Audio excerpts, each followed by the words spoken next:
Haben bei WEF Live alles gegeben, um spannende Frauen hier vor die Kamera zu bringen. Das war Iris Bonet, die Harvard-Professorin und CS-Verwaltungsrätin. Und jetzt zwei ganz spannende Frauen, nämlich zum einen Lauren Flaherty.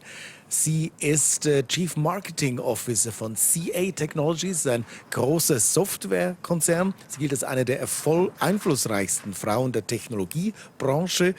Sie ist zum Beispiel Erfinderin der CNN Mobile App für die letzten US-Wahlen. Und auch mit dabei Maria Pecorari. Sie ist die Strategiechefin von BT, British Telecom Global Services. Und Lauren Flaherty setzt sich sehr stark für Diversity ein. Warum ist Diversity so wichtig heute für Unternehmen? You know, I think there are a couple of things. There's an overwhelming amount of data that really speaks to the fact that businesses that have a diverse profile, diverse team, diverse executive leadership actually perform better. So there's a business case for diversity. I think, you know, one of the things we see as a technology company is that we're solving problems. We look at problems every day. And when you look at them through different lenses, you get a different picture. You get a different set of analysis. And so we're really interested in, we are committed to and support diversity across our business because we think it's better for our business and better for the way we want to support our customers. Does diversity only mean men and women have to be in a team, or is it also about age? Absolutely. I mean, it's age diversity, it's racial diversity, it's gender diversity. I mean, if you look at businesses, they should essentially mirror the market. And we all serve very diverse markets. So as we do that, we continue to look at who's on the decision-making teams and how effectively can they both understand and represent those customers that they serve. So you would agree that companies which propose and propagate diversity are more successful companies? Absolutely, and I really echo your comment, Lauren. And the more technology accelerates and drives changes, the more important this becomes. For example, we talked about the point of age. Young employees brings perspective that the older employees don't have in terms of understanding digital, but equally older employees have an understanding of the current business that the younger generation don't have. And really, if you look at the success examples and the real great stories is when you're able to harness the different perspective that different people have. Technology, certainly from a men-women perspective, is one of the hardest sectors to crack, but it's also the one where it's the greatest potential. It's difficult to crack because there are not many women in the technological sector.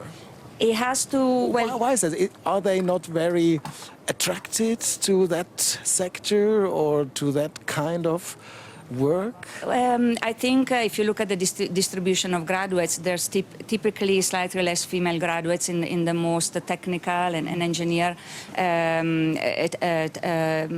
areas. So I think it's very important that from a very early age, women are really encouraged to do things like maths and engineering and that kind of stuff, because it's the kind of paths that then people take when they work in technology companies. But that's only, one aspect, that what Lauren, you were saying about the ability to see problems in a different way, combining different perspectives is really absolutely key. But on a top level, there are not many women, still not. No, and we're talking about it every year in Davos, and we don't see much change. What can we do? It's a great challenge. I think, you know, there are a couple of things that you need to look like. I think Maria spoke to the fact that, you know, are we developing, you know, young women at an early age? And I mean young. I mean, you know, 7, 8, 9 years of age in terms of pursuing math, sciences, you know, engineering. It starts at that age. And then the next thing is for the young women who are moving into, you know, the part of, you know, business that is technology-based, are they in environments where they have role models? Are they part of communities that they have peer-to-peer networks?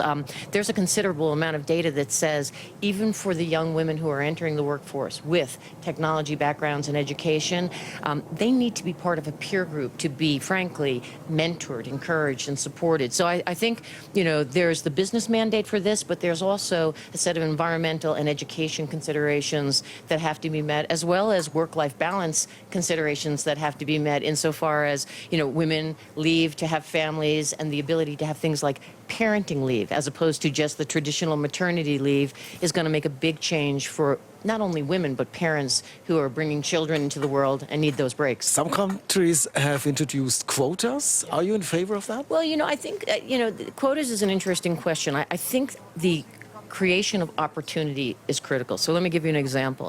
In our company, we do what's called a diverse slate. That means that anytime we have an opportunity open, a job opening, we make sure that we've got representation across both women and minorities so that we're giving access and affording those opportunities. The other thing that we're doing, and we're deeply committed to this, is basically pay equality. In the United States, state of Massachusetts just passed legislation to make sure that when you interview a candidate, what they made in their past is not as material, because in general, women and minorities are actually not paid equivalent to their white male counterparts. So it becomes very important that you don't continue the cycle of a lack of pay parity. So CA is quite committed to pay parity and making sure that we afford equal opportunity for women and minorities. So you would say we're making progress without quotas? Or I think we are making progress. I think it is slow. Quotas. It's not sufficient, but we are making progress. Are you in favor of quotas? I think it's about, as Lauren, you were saying, it's about creating opportunities, because it's not a numeric balance for numeric sake. It's about giving women or any form of minority the ability to succeed and add value to a business, but in their own terms. Yeah. So it's also about support, flexibility, being able to take time off when you need, and also avoiding unconscious bias. Yeah. So being very open, because different people have different styles and different way of doing things, and really I think not giving up. It's not. Yeah. It's gonna. The fight has to go on. It has to go on. Every day. Every day, never lose sight of this objective of being able to provide opportunities to all. And the interesting point about quotas is that if the business case in and of itself had been sufficient, then we should have made more progress. And the fact is that we aren't. And so we have to look at what those fundamental root cause issues are, which is the data says your business will perform better, but we are not seeing massive change in terms of the representation of women in senior executive roles or in corporate boards. So you have to look at the problem more holistically and understand what is it in totality, both in terms of how we're approaching development and education, how we're approaching development once women are in these roles. It's a complex problem, and you're going to have to look at it through a lot of different perspectives. You're both in the tech sector, yes. And technology should promise a better future on the one hand, but on the other hand, a lot of people are afraid about this future because they think technology will take their jobs. What would you say to somebody who is afraid of losing the job because a robot or an algorithm will take his job? I would say not to be afraid, but to be prepared. Meaning, how do we prepare? Skills. Look, if you're seeing this shift across all industries, that fundamentally they're becoming technology businesses, right? They may have their core in financial services or in media, but their businesses are increasingly being defined by technology. So we see that opportunity, being prepared, being skilled for that, learning how to code young, understanding what kind of job opportunities exist in a world that is defined more by digital transformation and technology is what you have to do. Fear would only come from not being prepared, but if you think about being prepared, yes, it's exciting. Everybody says to be prepared, to go to school for your whole life, a long life learning, but can everybody do that? I mean, can you say to a taxi driver, okay, your job is taken by Uber, please go to the tech sector and do something else, program computers or something like that? Can you tell everybody to move and to take new skills? So technology change inevitably brings disruption, but it also creates opportunities. I think everybody has their role to play.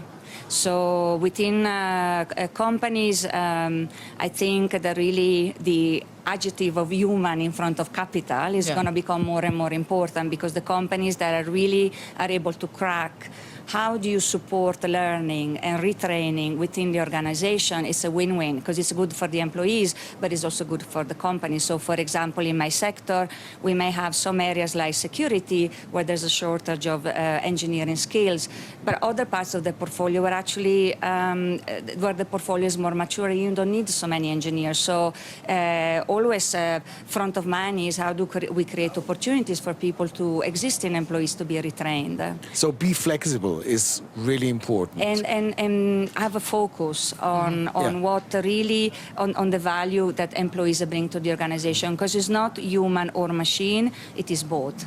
That's The Economist has written, we need an education revolution. Would you agree? I would. And I also think that the point Maria is raising is really important, which is even within, my profession, marketing, we are constantly, in fact, I was with a group of CMOs last night here in Davos, and one of the conversations we had was, what's most on your mind? And what's most on our mind is talent and skill development, because in our profession, technology has changed the landscape completely. So as you look at your teams, you have to look at, are you preparing them?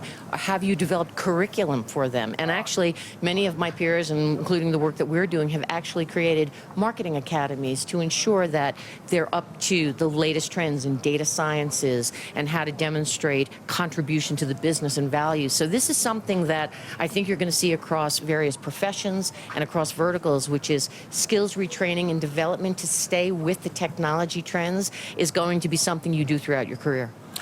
Thank you very much for this look at the tech sector and also for the